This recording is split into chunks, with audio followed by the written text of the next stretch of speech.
Bonjour à toutes et tous et bienvenue sur Crapic TV pour la présentation de la bande dessinée L'Ogre, le nouveau projet de Jeff Brettenbach aux éditions North Stars Comics. Actuellement, la campagne en est à ses débuts puisqu'elle a été lancée le 7 septembre et elle se terminera le 5 février. On n'en est qu'à 24%, j'ai contribué et donc je souhaite vivement qu'on atteigne les 100% pour que je puisse avoir ma bande dessinée. Alors, ce projet, il est en compagnie de Jérémy Bouquin, alias Jérémy, ainsi que de Monsieur K, que l'on connaît sur Crapic TV. Donc, un petit rappel pour ceux qui ne connaîtraient pas bien Jérémy. Il a déjà participé aux éditions North Stars, justement comics, pour sa bande dessinée Le Privé, en compagnie de Sébastien Barré, alias Seba. Il a également fait donc le tome 2. Il a également fait Ce jour-là, j'ai tué, et c'est avec ce financement participatif-là que j'ai connu Jérémy et Sébastien Barré, et par voie de conséquence également Monsieur K. Et ils sont donc arrivés au tome 2 qui est sorti courant novembre et qui était donc gratuit, offert pour tous ceux qui avaient souscrit à l'offre du numéro 1. Donc, il a également écrit 2 romans que j'ai aux éditions du Caïman de Jean-Louis Nogueiro, avec notamment Chien de guerre et Tableau noir du malheur.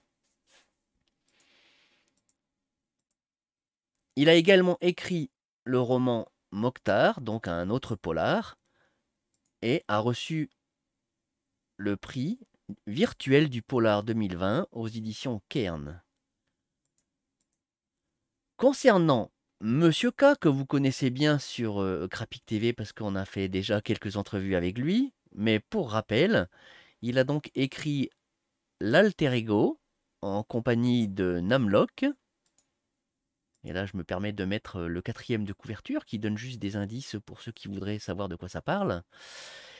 Il a également sorti Les Chroniques Anachroniques tome 4 et nous avons fait en début de semaine donc l'unboxing en compagnie de Mister B pour justement découvrir les goodies, les cartes postales, donc le bonus pour les 300% qui est donc une affiche format A3 de la page 11. Donc ça, je vous invite à aller consulter la vidéo concernée. Il a également sorti Les Trois petits cochons avec Julien Delmas. Et donc, une vidéo est prévue en fin d'année, donc dans pas très longtemps. Et nous vous ferons découvrir ce conte pour enfants, mais pas que. Il a également sorti en solo Maria veut un enfant aux éditions Tapage. Et c'est également prévu de faire une vidéo, on n'a pas encore défini la date. Donc, celles et ceux qui n'aiment pas trop Monsieur Cobb, ben, ça va être plus compliqué sur Crapic TV parce que vu que c'est mon parrain de création de chaîne, donc voilà, j'avais envie de faire partager l'ensemble de son œuvre qui est assez grande. Mais revenons à la notion de l'ogre. Donc, cette bande dessinée qui va paraître très prochainement, n'est-ce pas?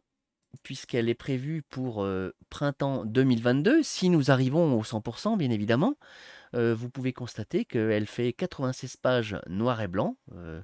Vous inquiétez pas, on va voir en détail quelques pages un peu plus tard. Et donc, avec une couverture souple à rabat, avec un format comics classique de 16,5 par 24 cm. Donc, voilà pour le détail technique de l'œuvre. Et sans plus tarder, nous allons donc évoquer l'ogre. Alors, l'ogre, qui est-il? Puisque vous avez pu voir, si vous avez eu la curiosité d'aller voir la campagne Ulule, que c'est indiqué comme étant le petit pousset version polar. Donc, si on devait le présenter, l'ogre est un grand traiteur, un boucher reconnu est spécialisé dans la viande de très haute qualité. Il est à la recherche de la viande parfaite, la saveur ultime qui pourrait enfin assouvir son énorme appétit. Sans plus tarder, découvrons une planche qui illustre très bien cela. Alors, allez, soyons fous. Allez, je vais la jouer. Le ridicule ne tue pas. Nous sommes en compagnie du grand traiteur Charles-Simon de Morget, la fine bouche de la boucherie. Je suis à l'origine d'une centaine de recettes, de plusieurs dizaines de marinades, de sauces barbecue. La viande, c'est ma passion. Je cherche depuis des années ce goût, ce fumet. Je cherche encore et toujours la saveur ultime. Voilà, ça campe le personnage. J'espère que je l'ai bien campé. Et donc, découvrons plus de pages. Qui sont ces personnages? Ils ont dit entendre des cris d'enfants.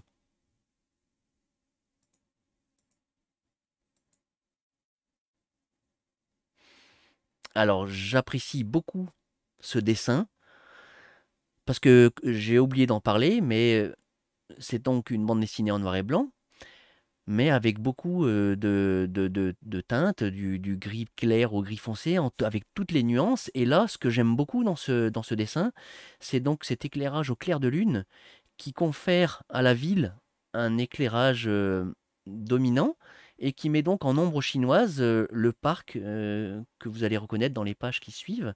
Et là, on voit un personnage. Qui sait, je ne le dirai pas, vous le découvrirez en parcourant la bande dessinée.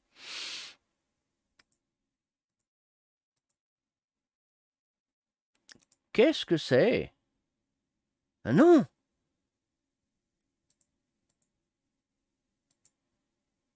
Et ce jeune garçon perdu, qui est-il?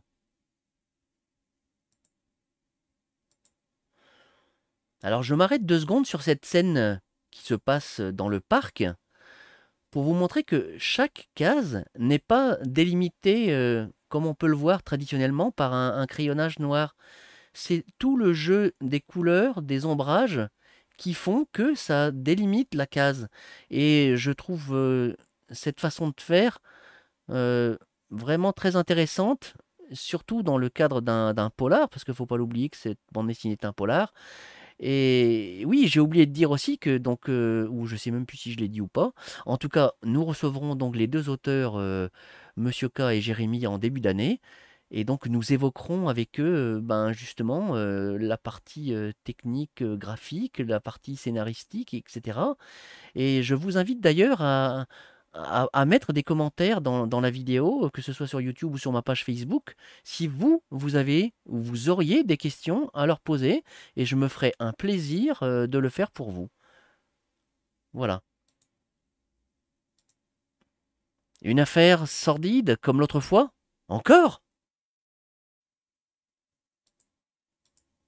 Combien de corps? Combien d'enfants? Parallèlement, une enquête de police est en cours sur une histoire sordide de crimes d'enfants. J'ai faim!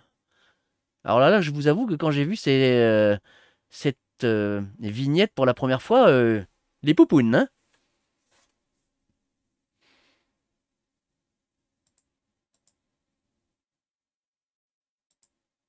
Et là, qui sont ces personnages? Quels liens les unissent tous?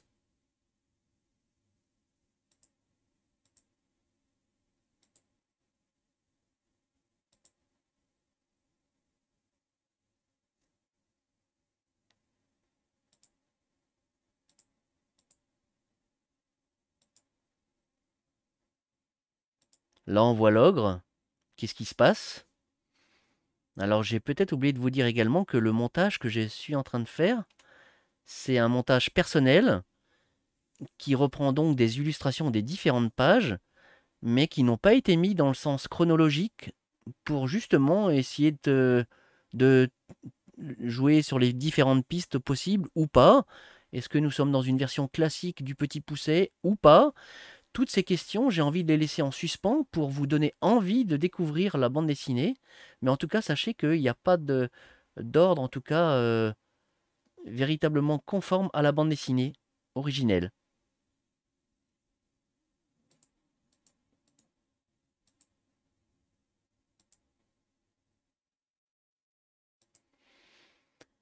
Et on termine par une vue de l'ogre se baladant la nuit dans cette ville calme.